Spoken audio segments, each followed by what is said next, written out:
नमस्कार दोस्तों, मैं हूं सुमित पांडे। दोस्तों, जैसा कि आपको पता है कि आने वाले समय में आपकी आरआरबी, एनटीपीसी, सीबीटी 2 की परीक्षा है, रेलवे ग्रुप डी की परीक्षा होगी, एसएससी की तमाम परीक्षाएं हैं, सीएचएसएल हो गया, सीजीएल हो गया, जीडी हो गया, ऐसी तमाम परीक्षाएं हैं जो आने वाली हैं, यूपी लेखपाल हो गया आपका। ऐसे में आपको चाहिए एक ऐसा वीडियो जो आपके कंप्लीट टॉपिक का रिवीजन करा सके। तो मैं सुमित पांडे आपके लिए ऐसे ही वीडियोज़ लेकर के आता रहूँगा। अभी मैं आपके लिए लेकर के आया हूँ जैन धर्म, बौद्ध धर्म, सिंधु सभ्यता और वैदिक सभ्यता। इसमें एक पारसी धर्म भी मैंने इंक्लूड किया है। तो दोस्तों, इसके क्वेश्चन के सारे पीडीएफ आपको टेलीग्राम चैनल पर हमारे मिल जाएंगे, लिंक डिस्क्रिप्शन में मैं दे दूँगा। और दोस्तों, मैंने संपूर्ण पूरा प्राचीन इतिहास एक वीडियो में कंपाइल करके आपका दे दिया है, डिस्क्रिप्शन में उसका भी लिंक है। तो चलिए दोस्तों, शुरू करते हैं। हमारा पहला प्रश्न देखते हैं क्या है। तो पहला प्रश्न है आपका कि प्राचीन इतिहास से जुड़े हुए पहला प्रश्न है कि सिंधु सभ्यता से पहला प्रश्न हम लेंगे। सिंधु सभ्यता के बाद आपका कराएंगे हम वैदिक सभ्यता, वैदिक सभ्यता के बाद आपका आएगा, तमाम ऐसे चलते जाएंगे, देखते हैं क्या होता है। तो सबसे पहला प्रश्न है कि सिंधु घाटी सभ्यता कितने वर्ष पुरानी है और दक्षिण में गंगा घाटी के निचले क्षेत्रों व उत्तर में मालवा तक फैली हुई थी। तो इस में जितने भी ऑप्शन दिए गए हैं 1000 ईसा पूर्व, 5000 ईसा पूर्व, 3000 ईसा पूर्व और 8000 ईसा पूर्व, इन सब को देखते हुए इसका सही उत्तर हो जाएगा 3000 ईसा पूर्व। क्यों? क्योंकि सिंधु घाटी सभ्यता को हड़प्पा सभ्यता भी कहा जाता है। इस सभ्यता का नामकरण हड़प्पा नामक स्थल, जहाँ पर यह संस्कृति पहली बार खोजी गई थी, उसी के नाम पर किया गया है। यह स्थल रावी नदी के तट पर स्थित है। इसकी खोज 1921 में दयाराम साहनी एवं माधव स्वरूप वत्स द्वारा की गई थी।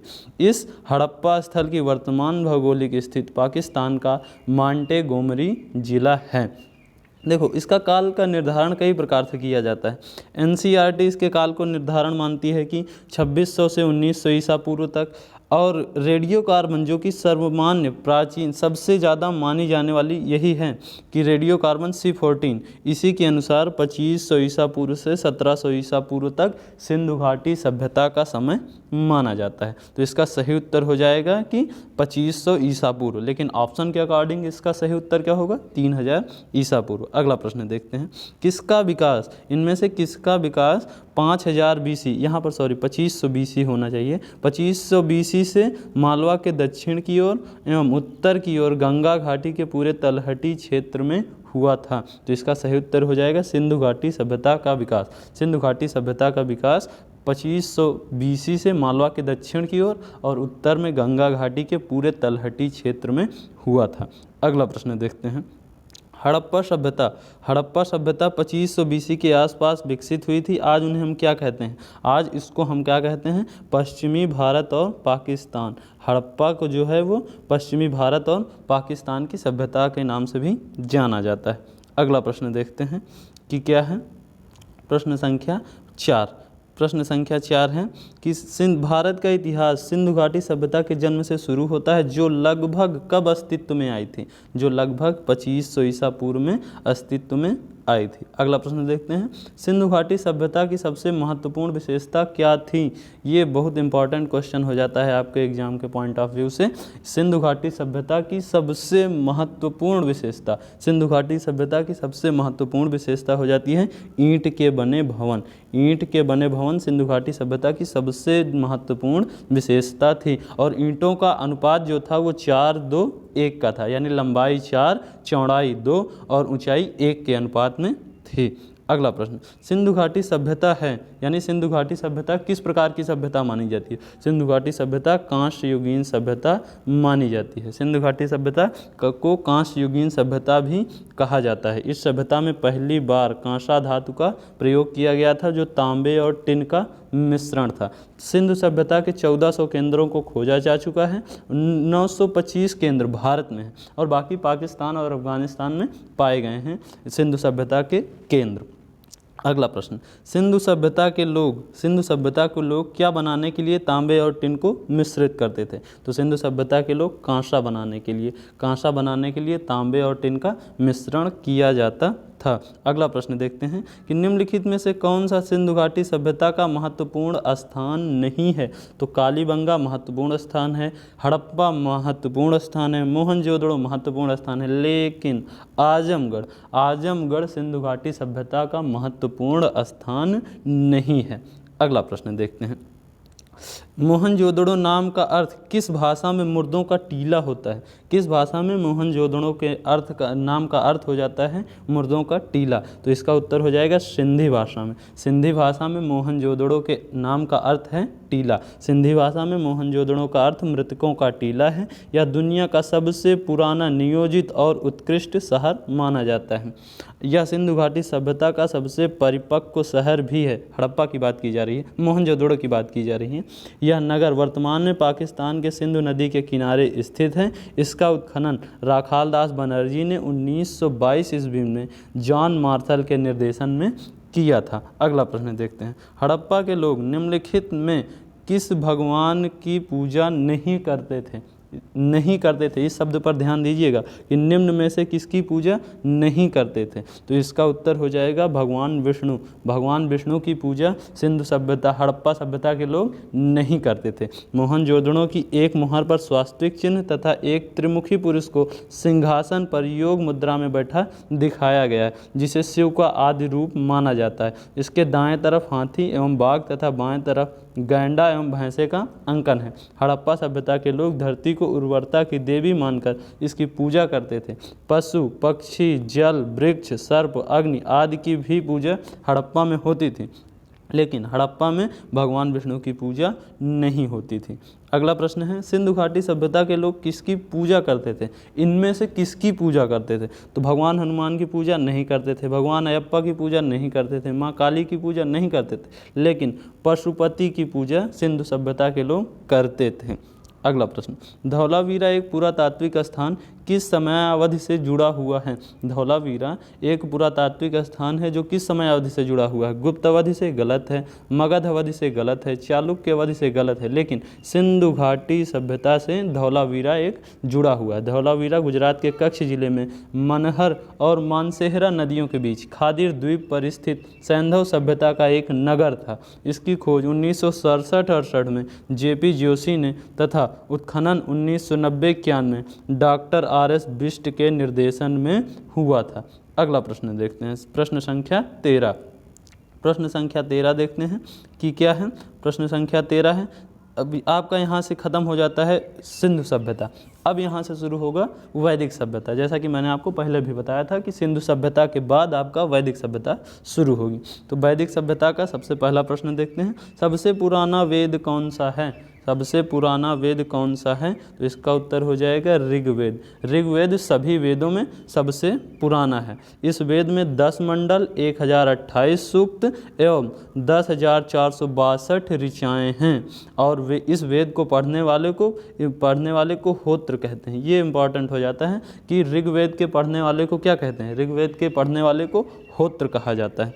अगला प्रश्न देखते हैं, ऋग्वेद में ऐसे कितने मंत्र हैं जिन्हें अप्रमाणिक वल्खिल्य भजन शामिल हैं। जिनमें अप्रमाणित वल्खिल्य भजन शामिल हैं। तो इसका उत्तर हो जाएगा 1028, जिनको सूक्त भी कहा जाता है, यानी अप्रमाणित वल्खिल्य भजन इनको सूक्त भी कहा जाता है, उनकी संख्या 1028 है। अगला प्रश्न है, ऋग्वेद में कितने मंत्र हैं। तो ऋग्वेद में 1028 सूक्त या मंत्र भी इन्हीं को कहा जाता है।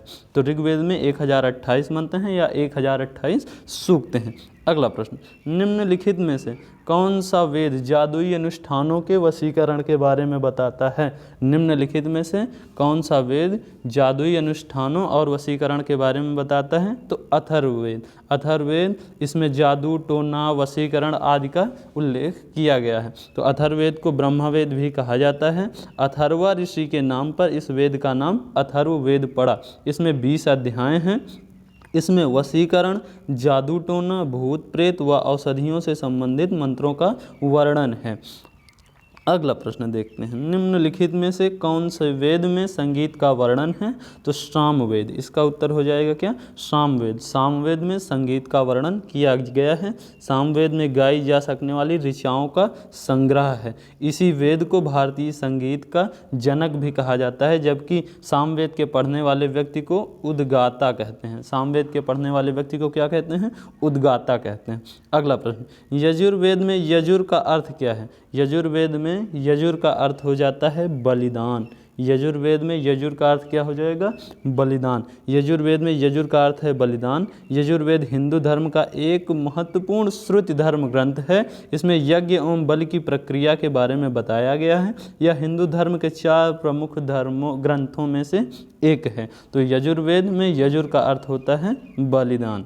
अगला प्रश्न देखते हैं, निम्नलिखित में से किस वेद में बीमारियों का उपचार दिया गया है? बीमारियों का उपचार किस वेद में दिया गया है? तो इसका उत्तर हो जाएगा अथर्ववेद। अथर्ववेद में बीमारियों के उपचार के बारे में बताया गया है। इसी वेद में किसके बारे में? मंत्र हैं, रोग हैं, समन्वय, राजभक्ति, विवाह, प्रणय गीत आदि के बारे में भी इसी वेद में बताया गया है। तो अथर्ववेद में बीमारियों के उपचार, जादू टोना आदि के विषय में बताया गया है। अगला प्रश्न, भारत का राष्ट्रीय आदर्श वाक्य, भारत का राष्ट्रीय आदर्श वाक्य सत्यमेव जयते अर्थात सत्य की हमेशा विजय होती है, किस प्राचीन भारतीय शास्त्र से उद्धृत एक मंत्र है? सत्य की हमेशा विजय होती है, ये कहाँ से लिया गया है? ये लिया गया है मुंडकोपनिषद से। ऋग्वेद के मुंडकोपनिषद से सत्य की ही हमेशा विजय होती है, यही लिया गया। यह सम्राट अशोक द्वारा बनवाए गए स्तंभ सारनाथ से भी उद्धृत है। तो मुंडकोपनिषद से क्या लिया गया है? सत्यमेव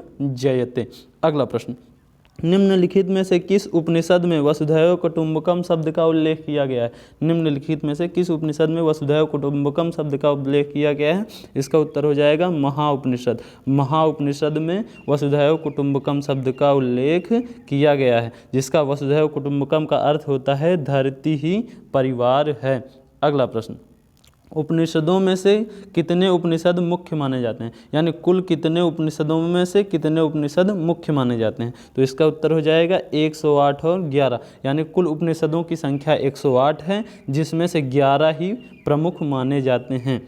उपनिषद ही समस्त भारतीय दर्शन के मूल स्रोत हैं, इन्हें वेदांत कहा जाता है। तो कुल उपनिषदों की संख्या 108 और जबकि 11 उपनिषद जो हैं वही सबसे ज़्यादा प्रमाणिक माने जाते हैं तथा छांदोग्य उपनिषद सबसे पुराना उपनिषद भी माना जाता है। अगला प्रश्न देखते हैं, निम्नलिखित में से कौन सा सबसे पुराना उपनिषद है? तो अभी मैंने आपको बताया कौन सा? छांदोग्य उपनिषद। छांदोग्य उपनिषद सबसे पुराना उपनिषद माना जाता है।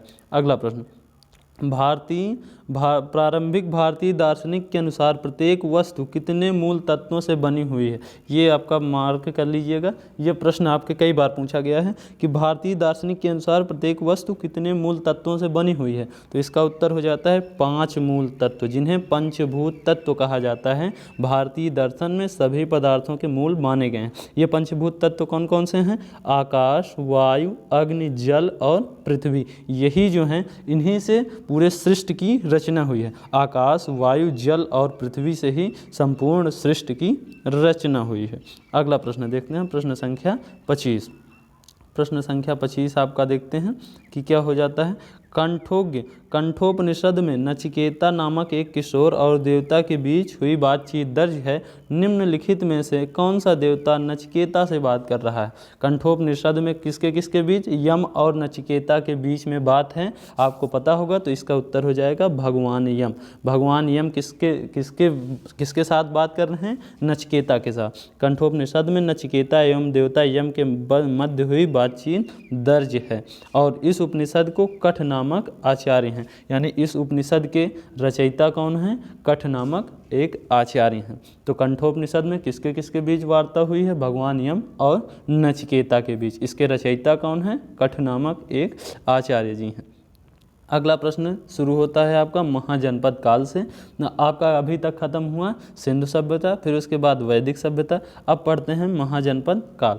तो सबसे पहला प्रश्न है, आर्य संस्कृति के सर्वोच्च काल में गंगा घाटी के जनपद जो संख्या में कितने थे महाजनपद बन गए थे? आपको पता है महाजनपदों की संख्या कितनी थी? 16। तो इसका उत्तर हो जाएगा 16। 6वीं शताब्दी ईसा पूर्व में 16 महाजनपदों का उदय हुआ था। इन 16 में महाजनपदों में मगध, जिसको गिरिब्रज, वत्स जिसकी राजधानी कौशाम्बी, कोस की राजधानी श्रावस्ती, अवंती की राजधानी उज्जैन सर्वाधिक प्रसिद्ध थे। यही जो अंग, मगध, काशी, वत्स एवं अवंती, यही सब महाजनपद थे। कुल महाजनपदों की संख्या 16 थी। ये 4-5 महाजनपद जो थे वो सबसे ज़्यादा प्रसिद्ध महाजनपद थे। अगला प्रश्न, प्राचीन काल में अवध को किस नाम से जाना जाता था? प्राचीन काल में अवध को किस नाम से जाना जाता था? इसका उत्तर हो जाएगा कोशल। अवध को कोशल के नाम से जाना जाता था। 16वीं शताब्दी ईसा पूर्व में भारतवर्ष 16 महाजनपदों में विभाजित था। प्राचीन काल में अवध को कोशल के नाम से जाना जाता है। वर्तमान में यह फैजाबाद उत्तर प्रदेश में स्थित है, जिसका अभी योगी जी ने नाम बदल के अयोध्या रख दिया है। तो अवध को किस नाम से जाना जाता था? कोशल को।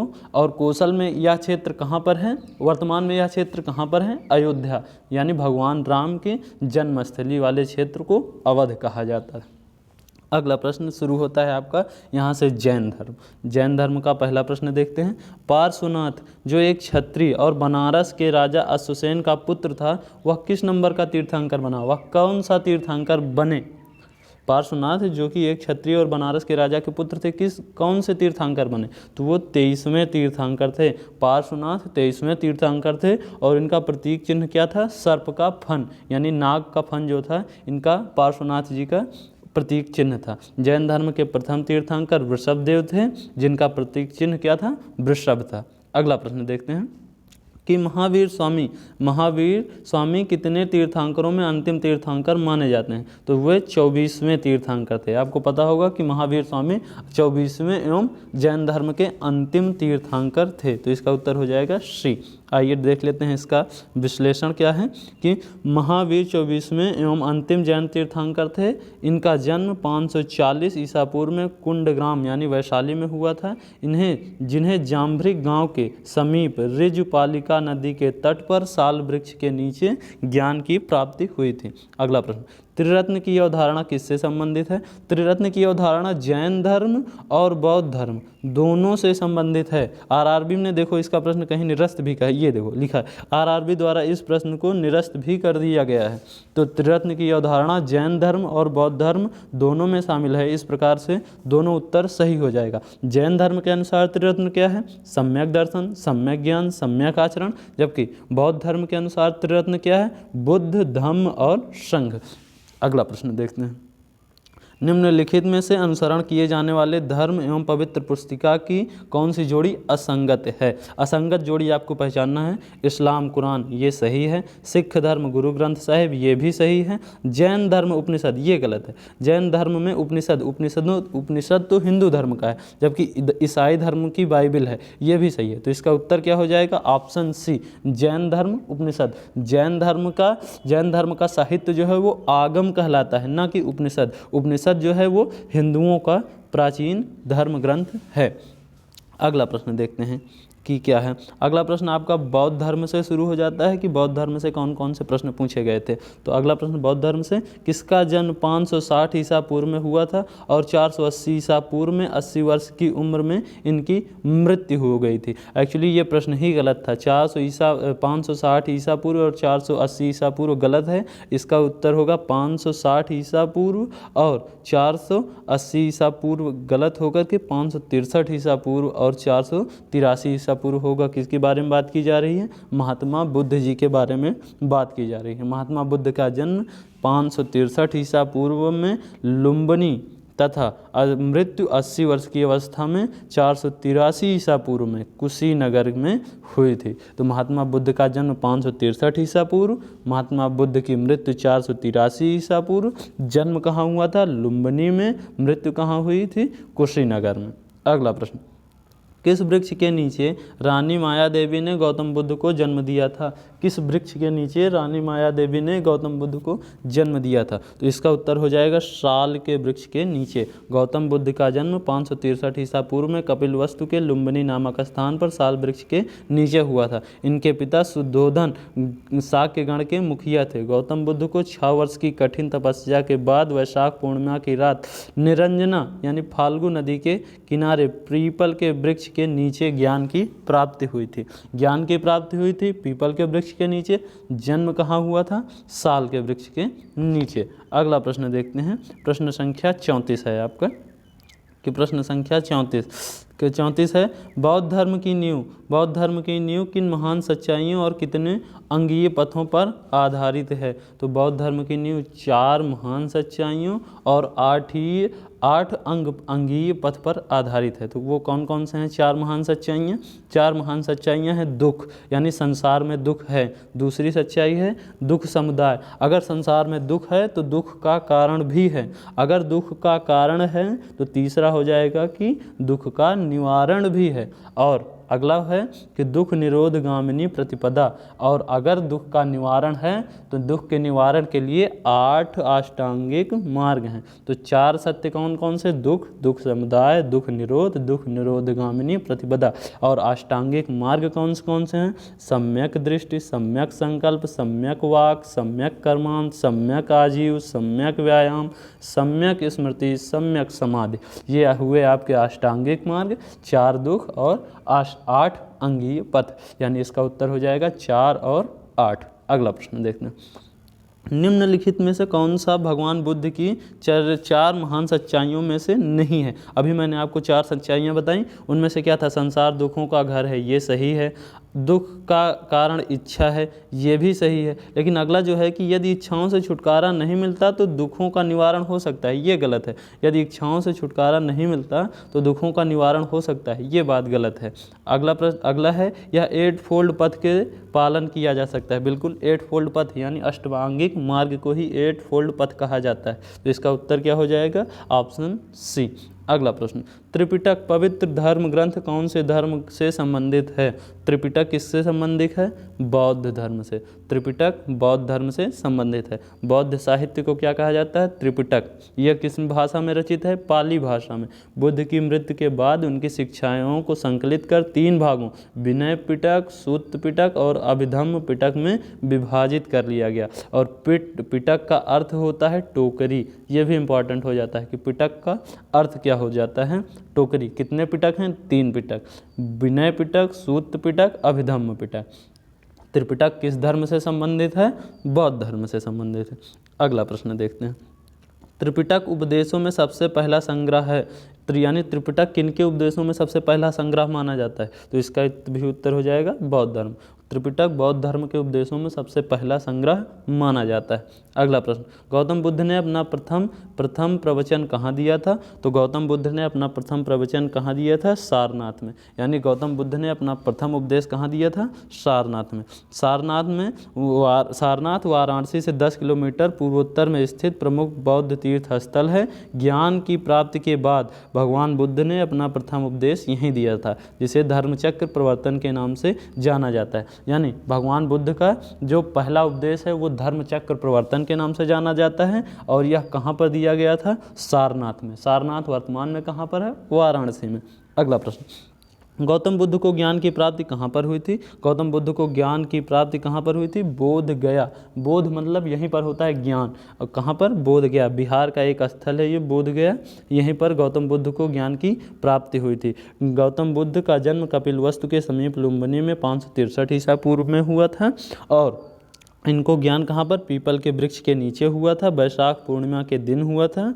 और ज्ञान प्राप्ति के बाद ही महागौतम जो है वो सिद्धार्थ जो है वो बुद्ध कहलाए। और इन्होंने अपना सर्वाधिक उपदेश कोसल देश की राजधानी श्रावस्ती में दिया था। पहला उपदेश सारनाथ में। ज्ञान की प्राप्ति कहाँ पर हुई थी? बोध गया में। सबसे ज़्यादा उपदेश कहाँ दिया था? श्रावस्ती में।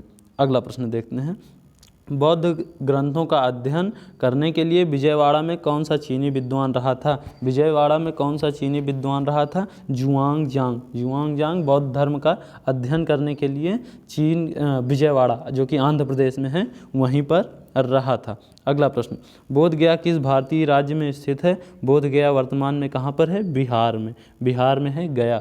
गया बोध गया भारत के बिहार राज्य में स्थित है। बोध गया में बोध वृक्ष के नीचे, बोध गया में बोध वृक्ष के नीचे गौतम बुद्ध को ज्ञान की प्राप्ति हुई थी। तभी से यह स्थल बौद्ध धर्म के अनुयायियों के लिए अत्यंत महत्वपूर्ण है। अगला प्रश्न, गौतम बुद्ध ने अपना उपदेशों में जनसाधारण की भाषा, कौन सी भाषा का प्रयोग किया था? गौतम बुद्ध ने अपने उपदेशों में किस भाषा का प्रयोग किया था? तो इसका उत्तर हो जाएगा पाली भाषा। गौतम बुद्ध ने अपने उपदेशों के लिए पाली भाषा का प्रयोग किया था। अगला प्रश्न है, गौतम बुद्ध ने अपना पहला उपदेश कहाँ दिया था? तो इसका उत्तर मैं आपको पहले ही बता चुका हूँ कि गौतम बुद्ध ने अपना पहला उपदेश दिया था कहाँ पर? सारनाथ में। सारनाथ में गौतम बुद्ध ने अपना पहला उपदेश दिया था। तो इसका उत्तर क्या हो जाएगा? Option C, Sarnath. इसका उत्तर क्या हो जाएगा? सारनाथ। जातक कथाओं में किसके जन्म और उसके पूर्व के जीवन का वर्णन मिलता है? बुद्ध के। बुद्ध के जन्म और उनके जन्म के पहले का वर्णन मिलता है किन कथाओं में? जातक कथाओं में। तो जातक कथाएं किससे संबंधित हैं? बौद्ध धर्म से। जातक कथाएं भगवान बुद्ध के पूर्व जन्मों की कहानियां हैं जिन्हें बौद्ध धर्म के सभी मतों में संरक्षित किया गया है। जातक कथाएं व्यक्ति को नैतिकता, सत्य, धर्म, प्रेम तथा भाईचारे का संदेश देती हैं।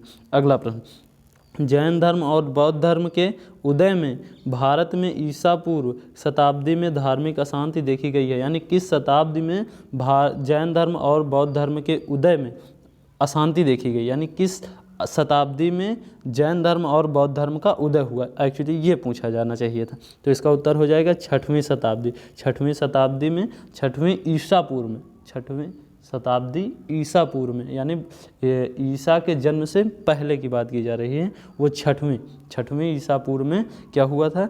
भारत में धार्मिक अशांति देखी गई थी। अगला प्रश्न, गौतम बुद्ध की माँ का नाम क्या था? गौतम बुद्ध की माँ का नाम था माया देवी। गौतम बुद्ध की माँ का नाम क्या था? माया देवी। Option A. इनकी माँ का नाम माया देवी था, जो कोलीय गणराज्य की राजकुमारी थी। इनका विवाह शुद्धोधन के साथ हुआ था। बुद्ध के जन्म के 7 दिन बाद माया देवी का निधन हो गया था और इनका पालन पोषण प्रजापति गौतमी ने किया था। अगला प्रश्न, बौद्ध धर्म में दिए गए आचार के नियम और पंचशील सिद्धांत किस नाम से जाने जाते हैं? का पंचशील के सिद्धांत किस नाम से जाने जाते हैं? इनको अष्टांगिक मार्ग भी कहा जाता है। ये पंचशील सिद्धांत के नाम से जाने जाते हैं, अष्टांगिक मार्ग। देखो, इसमें उत्तर कोई भी हो सकता है, यानी कुछ क्लियर नहीं है, प्रश्न ही गलत है। तो इसका उत्तर हो जाएगा अष्टांगिक मार्ग। अगर इसके अकॉर्डिंग देखा जाए तब आचार के नियम कौन से मार्ग कहलाते हैं? अष्टांगिक मार्ग। वो कौन सा है अष्टांगिक मार्ग? सम्यक दृष्टि, सम्यक संकल्प, सम्यक वाणी, सम्यक कर्मांत, सम्यक आजीविका, सम्यक व्यायाम, सम्यक स्मृति, सम्यक समाधि। और जो वो 5 उपदेश हैं, बुद्ध के जो 5 उपदेश हैं, वो कौन कौन से हैं? कि हिंसा से विरत रहना, अस्तेयम यानी चोरी ना करना, लैंगिक दुराचार व्यभिचार से विरत रहना यानी व्यभिचार में लिप्त ना रहना, असत्य ना बोलना और मादक पदार्थों से दूर रहना। यानी चोरी ना करो और हिंसा से दूर रहो, लैंगिक दुराचार ना करो, असत्य ना बोलो। यही सब बौद्ध धर्म में सिखाया गया था। यही सब बौद्ध धर्म भगवान बुद्ध के द्वारा दी गई शिक्षाएं थी। अगला प्रश्न, वास्तुकला में मुख्य रूप से चैत्य, विहार और स्तूप, स्तंभ होते हैं। किसकी वास्तुकलाओं में? हिंदू में नहीं। हिंदू में चैत्य, विहार नहीं होते। मौर्य ये तो बात की बात हो जाएगी, धर्म पूछ रहा है। तो इसका उत्तर हो जाएगा बौद्ध धर्म। बौद्ध धर्म में चैत्य पाया जाता है, विहार पाया जाता है, स्तंभ और स्तूप पाए जाते हैं। बौद्ध धर्म की धार्मिक वास्तुकला भारतीय उपमहाद्वीप में विकसित हुई है। शुरुआती बौद्ध धर्म के धार्मिक वास्तुकला से निम्न प्रकार के ढांचे जुड़े हुए हैं: मठ, अवशेष, स्तूप, प्रार्थना कक्ष, स्तंभ। ये सब बौद्ध धर्म से जुड़े हुई शब्दावलियाँ हैं जो कि वास्तुकला से संबंधित हैं। अगला प्रश्न, बौद्ध तीर्थ स्थान दांत का मंदिर कहाँ स्थित है? दांत का मंदिर श्रीलंका में स्थित है। श्रीलंका में बौद्ध तीर्थ स्थान दांत का मंदिर श्रीलंका के कैंडी शहर में स्थित है। अगला प्रश्न, बौद्ध संरचना धम्मेक स्तूप कहाँ पर है? धम्मेक स्तूप कहाँ पर है? सारनाथ। यहीं पर भगवान बुद्ध ने अपना पहला उपदेश दिया गया था और यह 500 ईस्वी में मौर्य सम्राट अशोक के द्वारा बनवाया गया था। अगला प्रश्न, बोरोबुडुर बौद्ध मंदिर कहाँ पर स्थित है? बोरोबुडुर बौद्ध मंदिर इंडोनेशिया में स्थित है। बोरोबुडुर बौद्ध मंदिर इंडोनेशिया में स्थित है। अगला प्रश्न, यह मानते हैं कि भगवान बुद्ध ने अपना पहला उपदेश दिया था, उस स्मारक का नाम बताएं जिसे seat of the holy Buddha, seat of the holy Buddha के नाम से जाना जाता है। Seat of the holy Buddha वह कौन सा स्तूप है? इसे सारनाथ, वही जहाँ पर महात्मा बुद्ध ने पहला बार अपना उपदेश दिया था, तो वो कौन सा seat of the holy Buddha कहलाता है? धम्मेक स्तूप को ही seat of the holy Buddha कहते हैं। महात्मा बुद्ध ने अपना पहला उपदेश सारनाथ के पंचवग्नियों यानी 5 लोगों को दिया गया था। इनके द्वारा दिया गया पहला उपदेश धर्मचक्र प्रवर्तन कहलाया और इसे ही seat of the holy Buddha कहा जाता है। अगला प्रश्न देखते हैं, प्रश्न संख्या 53। प्रश्न संख्या 53 देखते हैं कि क्या है। निम्नलिखित में से कौन सा एक बुद्ध की शिक्षाओं का संग्रह है? बुद्ध की शिक्षाओं के संग्रह को त्रिपिटक कहा जाता है। त्रिपिटक कौन कौन से हैं? विनय पिटक, सुत्त पिटक, अभिधम्म पिटक। यहाँ तक आपका खत्म होता है बौद्ध धर्म। अभी तक मैंने आपको क्या क्या कराया कि सिंधु सभ्यता, वैदिक सभ्यता, महाजनपद काल, जैन धर्म, बौद्ध धर्म। अब आइए देखते हैं कि पारसी धर्म यानी जिसको यहूदी धर्म भी कहा जाता है। इससे भी आरआरबी में कई बार प्रश्न पूछा गया है। तो आइए देखते हैं क्या है पहला प्रश्न। भारत का एक धर्म ज़ेरोआस्ट्रियन मुख्य रूप से किस राज्य में पाया जाता है? ज़ेरोआस्ट्रियन धर्म जिसे पारसी धर्म या यहूदी धर्म भी कहा जाता है वो अधिकता में महाराष्ट्र में पाया जाता है। ऑप्शन ए इसका सही उत्तर हो जाएगा। ज़ेरोआस्ट्रियन पारसी धर्म को मानने वाले अधिक आबादी महाराष्ट्र में निवास करती है। इस धर्म के संस्थापक ज़रथुष्ट्र हैं। ज़रथुष्ट्र जो थे वो यहूदी धर्म के ही संस्थापक हैं। अगला प्रश्न, नीचे दिए गए 4 युग्म दिए गए हैं जिनमें से 3 तो किसी न किसी प्रकार से समान हैं और एक युग्म भिन्न है। इस भिन्न युग्म को आपको छांटना है। तो देखो, अश्वेता ये पारसियों का धर्म ग्रंथ है, त्रिपिटक जो है वो बौद्धों का धर्म ग्रंथ है, तोरा जो है वो यहूदियों का धर्म ग्रंथ हैं, लेकिन मंदिर जो है वो हिंदुओं का पूजा करने का स्थान है, ना कि कोई धर्म ग्रंथ है। तो इसीलिए इसका उत्तर हो जाएगा ऑप्शन डी। जबकि 3 जो हैं वो सभी प्रकार से धर्म ग्रंथ हैं, जबकि चौथा जो है वो मंदिर है, ना कि धर्म ग्रंथ। अगला प्रश्न, जैन द श्वेता के किसके साथ जुड़ा हुआ है? जैन द श्वेता किस धर्म के साथ जुड़ा हुआ है? तो जैन द श्वेता पारसी धर्म के साथ जुड़ा हुआ है। जैन द श्वेता पारसी धर्म का पवित्र ग्रंथ है। पारसी धर्म पारसी धर्म के पैगंबर कौन थे? ज़रथुष्ट्र, जो कि ईरान से थे। तब उसका नाम क्या था? पर्शिया। अब क्या हो गया है? ईरान। तो जो है यहूदी धर्म इसका जन्म ही ईरान में माना जाता है, यानी कि पारसी धर्म जो है वो उसका जन्म क्या माना जाता है? ईरान। जबकि यहूदी धर्म इजराइल माना जाता है, जो वर्तमान का इजराइल है।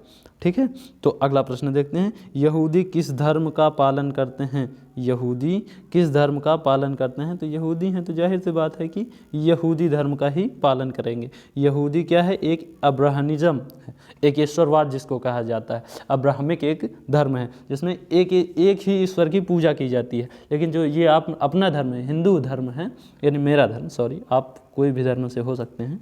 हिंदू धर्म जो है वो एक ईश्वरवाद पर आधारित नहीं है, नॉन अब्राहमिक है। जबकि यहूदी, इस्लाम, ये सब जो धर्म हैं ये सब अब्राहमिक धर्म कहे जाते हैं। तो यहूदी क्या है? एक ईश्वरवादी धर्म है जिसका मानना है कि ईश्वर की उपस्थिति का अनुभव मानव गतिविधियों तथा इतिहास के द्वारा होता है। अगला प्रश्न देखते हैं। यहाँ पर दोस्तों, यहाँ पर आपका यहूदी धर्म तक भी ख़त्म हो जाता है। तो यहाँ से आपका ये पूरा वीडियो का अंतिम भाग हो जाता है। तो मिलते हैं अगले वीडियो में। अगर आपको वीडियो पसंद आया हो तो लाइक, शेयर, सब्सक्राइब हमसे कहवाइएगा नहीं। अगले वीडियो में पहला वीडियो है, इसलिए मेरा फ़र्ज़ बनता है कि मैं आपसे विनम्रता से कहूँ कि आप लाइक, शेयर और सब्सक्राइब कर दीजिएगा, ठीक है। और कंप्लीट प्राचीन इतिहास यानी पूरा जो प्राचीन इतिहास के 200-250 प्रश्न हो सकते हैं उसका मैंने कंपाइल करके यानी एक ऐसा वीडियो बनाया है, 1 घंटे 34 मिनट के आसपास का वीडियो है। उसमें आपके जितने भी प्रीवियस ईयर में प्रश्न पूछे गए हैं 250 प्रश्नों का संकलन मैंने एक वीडियो में करवा दिया गया है। उस वीडियो का लिंक मैं आपको इस डिस्क्रिप्शन में दे दूँगा और टेलीग्राम चैनल आप पा सकते हैं, डिस्क्रिप्शन में दिया गया होगा। मिलते हैं अगले भाग में। आपका तहे दिल से शुक्रिया पूरा वीडियो देखने के लिए। धन्यवाद दोस्तों।